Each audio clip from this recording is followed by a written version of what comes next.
Liz, BG, Lonnie, K.O.D, King of Detroit. Yeah, man, on Mafia Radio, man. Radio. Haters gonna hate me. Radio. Haters gonna hate me. Radio. Your boy DJ Paul K.O.M, Mafia Radio on Dash Radio, Dash Mixtape, man. Today's guest, BG Lonnie, up in this motherfucker. I call this day the day of Detroit, man. We'll get into that in a minute, man. Turn up loud. Yeah. Mafia Radio on Dash Mixtape, the channel. This your boy DJ Paul K.O.M representing that Mafia. Today I'm calling it the Day of Detroit for a few reasons. Well, actually Michigan, because my cameraman, I thought he was from Detroit all this time. One of the reasons why I hired him, come to find out he from something else, so I might fire him. Where you say you from, Paper? G-Rack? Grand Rapids. Lying motherfucker, I thought he was from Detroit all this time. And I'm wearing a BMF sweater that I got from my little homie, Chili Chill. Make sure y'all follow him. And my special guest in the house tonight is BG Lonnie representing. He is from Detroit, right? Can you hear him? You can hear him? BG, Lonnie, K.O.D. BG Lonnie, K.O.D. That K.O.D. means King of Detroit. Uh-huh. There you go. Really mean kings of Detroit, because everybody that ain't here in jail, they living through me, so we all king. So, band gangs with an S or band gang? It's just BandGang. It's really BandGang, Straight Gang, the family. That's what this TF on my chain is. The BandGang, is that a crew? It started off like a crew, Like more than one dude? Yeah, then we started, six of us. Six of us. Yeah. But it was more at first? No, it was always been six of us. We really family. Like, we grew up on the same 2 blocks. Some of us like biological family. That's how 3-6 Mafia was. 3-6 Mafia was a crew. Now, when I say crew, I mean it was like 50 motherfuckers. Yeah, it was like 50 of us too. Like, yeah, that's what I'm saying. Then it ended up being like, 6. Yeah, because everybody went to jail. Like, everybody I grew up with in jail. In jail? What's the worst charge one of your boys got? Murder. How many? He killed at the same time? Shit. One? Just one? I don't even want to speak on it. Yeah, don't speak on that. Don't speak on that. We still trying to get them, you feel me? We still trying to get them, Detroit, in other words, don't fuck with Detroit. Still trying to get them appeals, so you feel me? I ain't about to talk too much. No, I'm fucking with you. I didn't want you to answer that anyway. I thought you was going to say something like he did some shit like I did, like pickpocket somebody. No, like Paper did. Paper was a pickpocketer back in the day. That's how he grew up. So I had a cousin. I got a cousin from Detroit long time ago. This was before y'all was even born. He was in a gang in Detroit called the Bone Family. Y'all ever heard of them? Bone Family? Man, we talking about the 70s and 80s. Back in the day. I gotta ask my uncles or something. Yeah, you gotta ask your uncles about the Bone Family. Anybody out there from Detroit heard of the Bone Family? They was crazy. My cousin Jheri is crazy. So let's get into Lonnie. Lonnie, you got albums out now? What can we check out, man? Mixtape, album, whatever you want to call it, coming. Can't ban the band, man. And I heard what's one of my songs that's my favorite that you got. I don't know what it was on though, but I watch it on YouTube called what's it called? Take It Back. No, Get Back. The Get Back. The Get Back. Uh-huh. That's hard. That's a lot of people's favorites. That's hard as fuck right there. Which tape that's on? The Get Back. My last mixtape. Dropped last January. You on the label? You do everything yourself? No, I ain't on no label. Like, I got like a little distribution with Empire, but. Yeah, that's dope. Empire is good. That's all you need these days. You don't need a major label, man. Plus, you got enough fans on your own. So I met for those out there that's listening, I met Lonnie through Shoreline Mafia. Shout out Shoreline Mafia. Shout out Shoreline Mafia. And Atlantic Records called me and my partner T.Y. to go to the studio with Shoreline. And that's when I met Lonnie, and we hit it off real tight, man. We've been talking ever since then. So, Lonnie, how did you meet Shoreline? I used to be coming back and forth out here from LA. Like, I really met Shoreline from a rapper, Draco the Ruler, that's in jail. Mm-hmm. And they had contacted me, come hop on this song. Or Jeezy told me come hop on some songs, and I just went up to Ron studio, did the songs. Then we kept in contact. Then I was coming back and forth from out here. Then it was just a point in my life where I had to get up out of Detroit real fast, and I came out here, and me just going to the studio with Ron, I really got tight with him. You feel me? Ron the producer, right? Yeah, Ron the producer. Shout out Ron. I'll be seeing Shoreline Mafia real soon here, and I got some production on Shoreline Mafia's. That's the full album they're working on, right? Yeah, I got some production on Shoreline Mafia album, so make sure y'all check that out. Shoreline Mafia and DJ Paul of the Mafia. Speaking of that, let's get into some music right here on Mafia Radio, man. We'll be back with my homie BG Lonnie. Yeah. We back, Mafia Radio. Your boy DJ Paul K.O.M on Dash Mixtape, Dash Radio. A clean version, Lonnie. A clean version of, if you can answer this, what is one mistake that you made in life? Shit, I feel like all my mistakes was like hidden blessings, because you feel me? It made me stronger and smarter, so I don't even look at it like that no more. I used to look at it like that. What's one of them that you found to be a blessing? Because I got a few of those. Like, it's everything I went through. Like, everything. I used to like be into sports like early, then I started being in the streets selling this and that, and it was just like, fuck the sports. Yeah, then I dropped out of school, pissed my mom off. Then it was like the music shit started happening. Then I started like getting a little buzz, and I started feeling myself. Then started doing some other shit. It was just like, and then it all happened. Think about it like, man, why the fuck I'm doing this? Then now I just think about it like it was all this was meant to happen. It was meant to happen. How long did it take for you to really start to pop? Like, it was pretty quick, right? It was kind of quick, like in the city, like in like the Midwest, but it's just like I feel like I popped at the wrong time at that time. Like now, like everybody looking into Detroit music. Like 2-3 years ago, everybody wasn't looking into Detroit music, but Detroit and all the surrounding states around it, and like Northern Cali. That's why I used to be in Northern Cali so much, because it was the first like far state to really fuck with, like far city. Like the Bay Area was like the first like out the way that was fucking with our music so heavy. Man, that's the same. Damn, it's like, while I'm sitting up here listening to your story, it's like I'm listening to my own story. No wonder we get along. Your crew was a bunch of motherfuckers. They ended up being 6. And you was one of the first places far to accept 3 6 Mafia was the Bay Area. Vallejo, Oakland, San Francisco, all of that.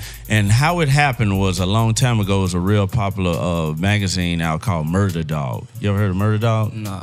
Murder Dog was out in like the 90s and 2000s, and it was the craziest magazine ever. It was so cool. It was made in the Bay Area by a guy in the Bay Area, and you could carry machine guns on the cover and all of that. You know, me, Juicy, and Lord Infamous, rest in peace, was on the cover of Murder Dog when we got Group of the Year, and we was fucking holding Glocks on that motherfucker. And I was like, holy shit. We had them on us already. So I was like, damn, I was just cracking a joke. I was like, can we hold a gun? He was like, hell yeah. I was like, what? So we started pulling shit out. It was like a real magazine. Huh? Yeah. Like, it was a real magazine. So like, they was from the Bay, but they always had Memphis people on there. So they would have us on there. They would have Al Capone on there and just different rappers. And then when I started looking at the Bay Area back then, I was like, no wonder the Bay like us. Them niggas look like us. They had Jheri curls and shit. They look like Memphis niggas. Detroit, I'm sure y'all had Jheri curls. Like a mother, y'all probably still got them. But I was like, no, Memphis, man, you can find a Jheri curl in Memphis.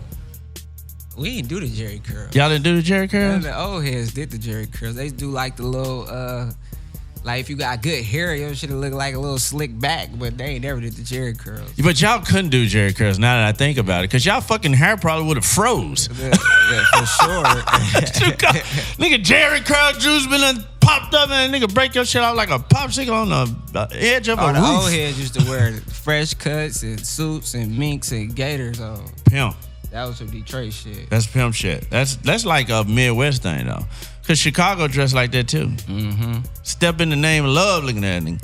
But yeah, they but that's who accepted us first, the Bay Area, man, and they always loved us, and still today, like Oakland and all of the Bay love us. We was on some E40 compilations back in the day. Like our impact was so big in the Bay at the time. We never had a show in the Bay. My first show in the Bay was on tour with Shoreline Mafia. Like, wow.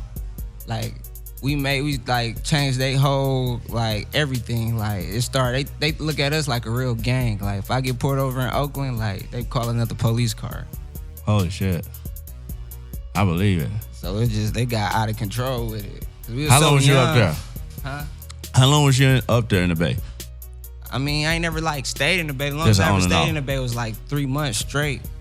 Like, but we used to be back and forth. Like our uncles, like you feel me, used to been getting their weed and shit from the Bay, like in the like late 80s, early 90s. So it's like we been like us and the Bay relationship been like that. Like the Bay dope as fuck, man. Real niggas up there, man.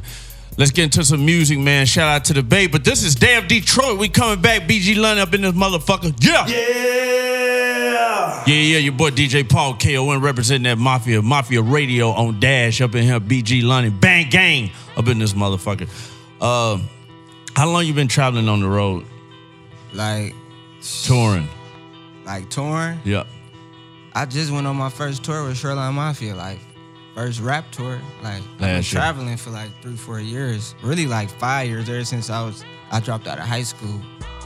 What's the scariest thing ever happened to you on the road? Not no crazy shit about somebody getting killed or something, but you know, what's the scariest thing ever happened to you on the road? The scariest? Yeah. I don't know. I know how to move right.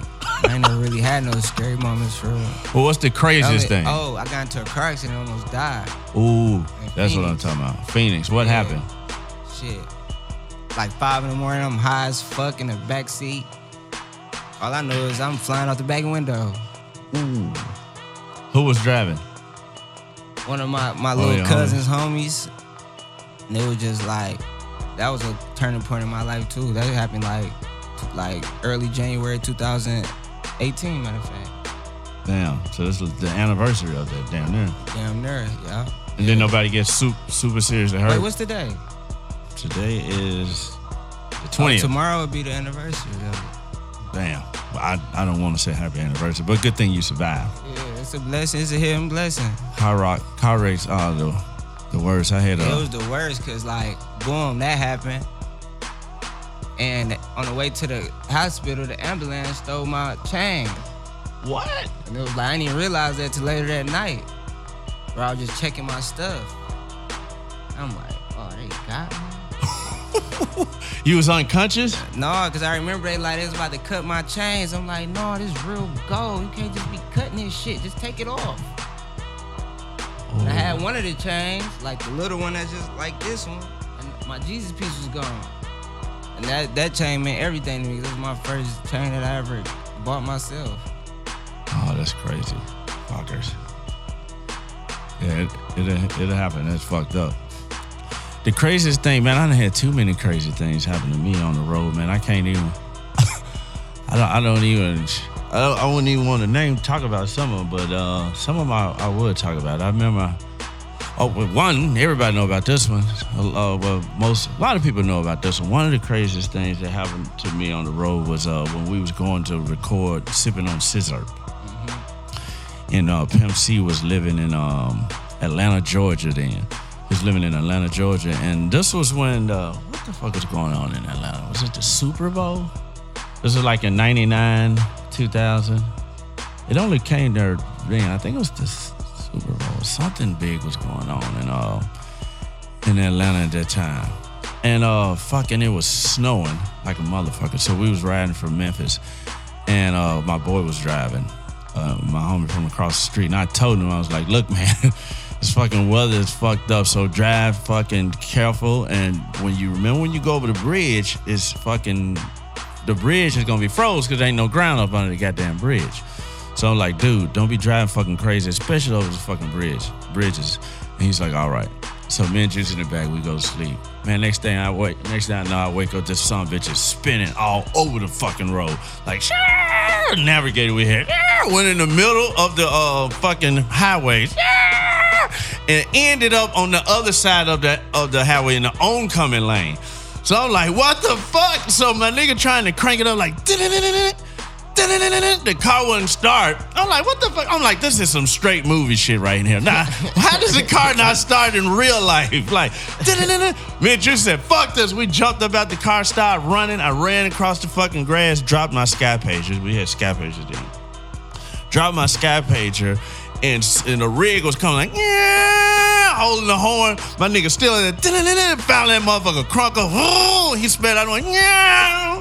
Rig went right past him like straight movie shit, man. I was like, this better be a hit song, man, because we just almost died for this motherfucker. And it was. Yeah, exactly. So get in the car, we get to Pimp C house. No, we got to Atlanta, and I didn't remember Pimp C's number because fucking I lost the sky pager. It jumped out. I dropped it when I fucking jumped out the fucking truck for my life. Anyway, long story short, we found him, and we went over his house and we recorded the song. On the way back, we was riding down the highway and I saw some swirls in the snow that looked just like ours. I said, I bet that's ours. I was like, pull over, man. Let me see my fucking beeper out here. Got out and the beeper was right there. Swear to God, the pager was right fucking there in the snow, wet as hell, still, with a bunch of fucking messages from Pimp C and all kind of motherfuckers. And girlfriend cussing me out and putting 304 in there. You know what 304 is? Y'all niggas do that at this age? What do y'all put that in text message? No. You probably had a beeper. No, I had a 304.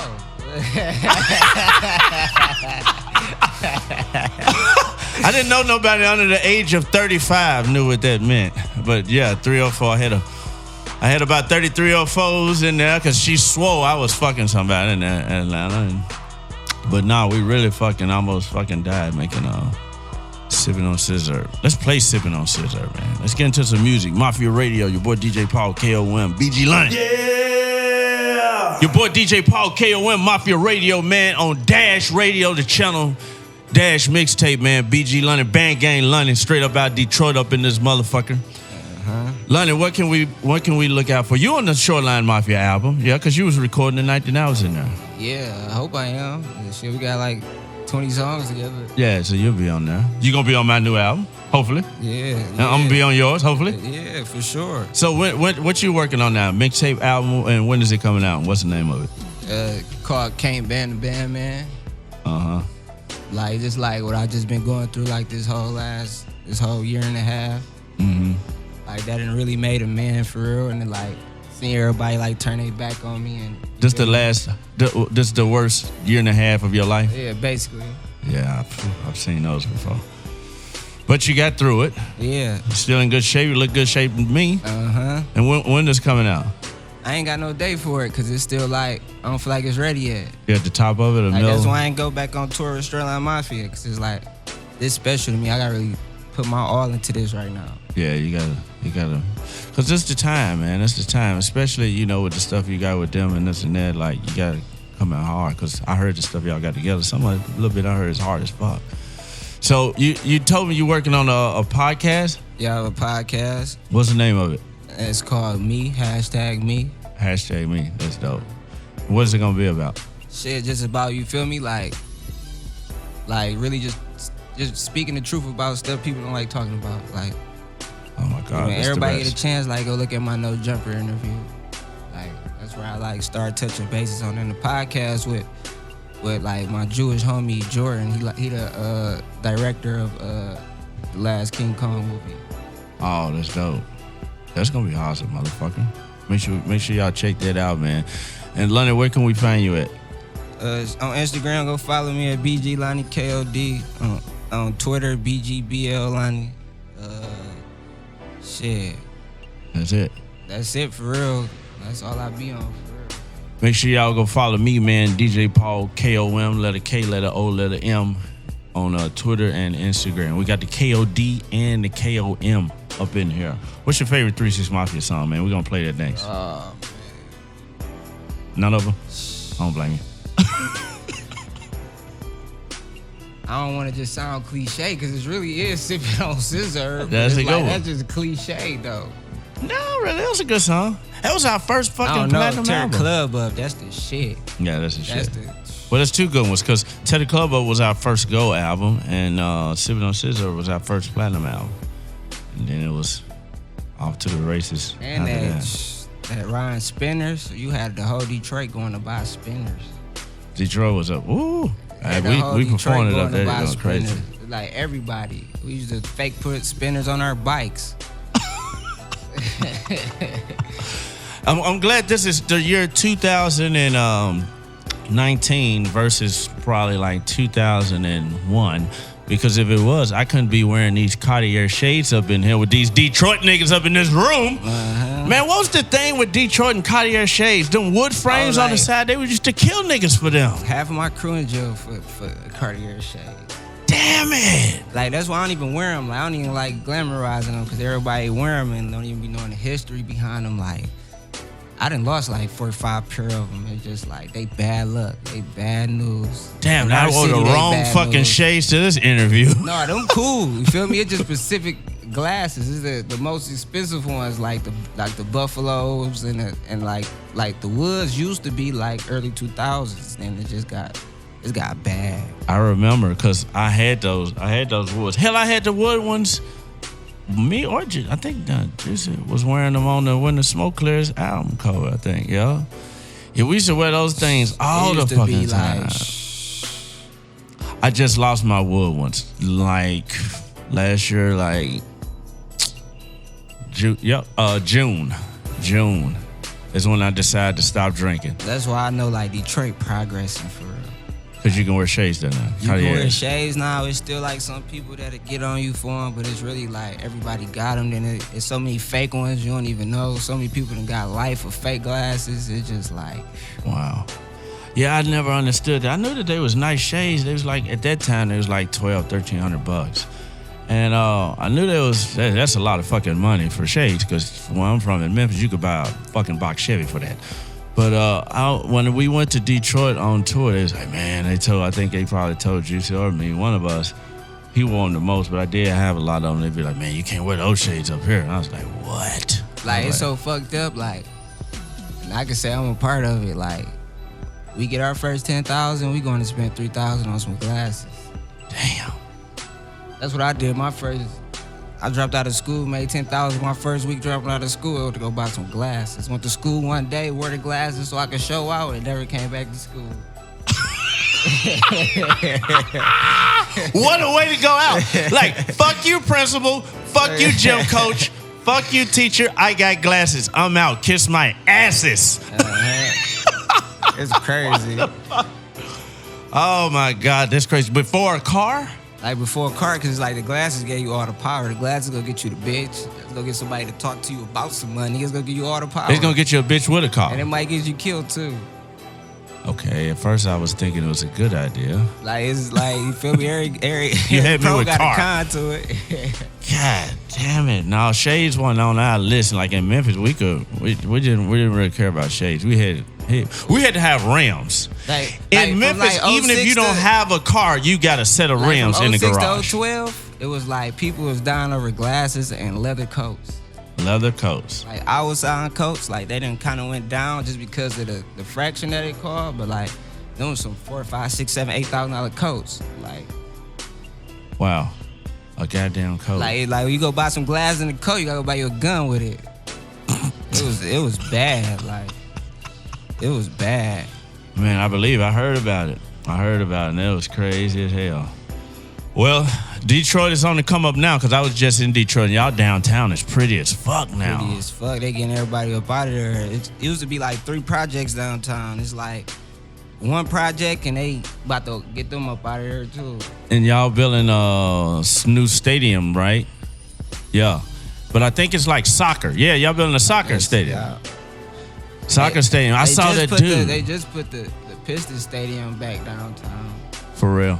Yeah, it's right next to the Ford Field to the Lions Stadium. Yeah, I was there in October with Insane Clown Posse. I do a lot of stuff with them. Oh yeah, Detroit getting good. Like, ain't no rappers beefing. It's like, yeah, it's the shit. Detroit is nice. It used to be a history of rappers beefing, and like, you can buy a house in Detroit for $5,000. I saw. Yeah, real cheap. $5,000. It's whole streets that's just straight empty. Abandoned houses. Big houses too. 3-story, 2-story houses, big as fuck. The blocks we grew up on like that. Just empty. My house that I grew up on, I can take you right there and just board it up. Wow. You should invest some money back into that city. I already got a plan on that. I got a big plan on it. Yeah, you got to do that because I'm thinking about doing it. Because my friend, a friend of mine, shout out to Tariq up there, he do real estate, and man, he was showing me some we've been shit. getting gamed on that since young. Like our uncles, like still own the neighborhood. Like all the house that's They still own this shit? Yeah, they smart. Take the time because it's coming. I watch a lot of HGTV. And they got about 2 shows in Detroit where some ladies go around and fix up shit. It's some nice shit too. When I was like 10, my mama like bought a cheap house and flipped it, and you feel me? Mm-hmm. And me and my brother got into some bullshit. Then we had to actually move into the house. Oh my God. We gotta have a whole nother episode that's just called The Life of Lonnie, man. Oh yeah, It gets crazy. Yeah. Well, we can listen to your podcast and hear that on there. Yeah, you can hear it on there. You can just listen to my music. And there you go. It's real. No, cap. That's how we raised. Like I ain't gonna say like the Detroit rappers, but like 3 years and be like you had to be who you was, or you wouldn't even go pop. There you go. I believe it. Detroit's shit. Day of Detroit, DJ Paul K.O.M, man, signing out. Mafia. DJ Paul.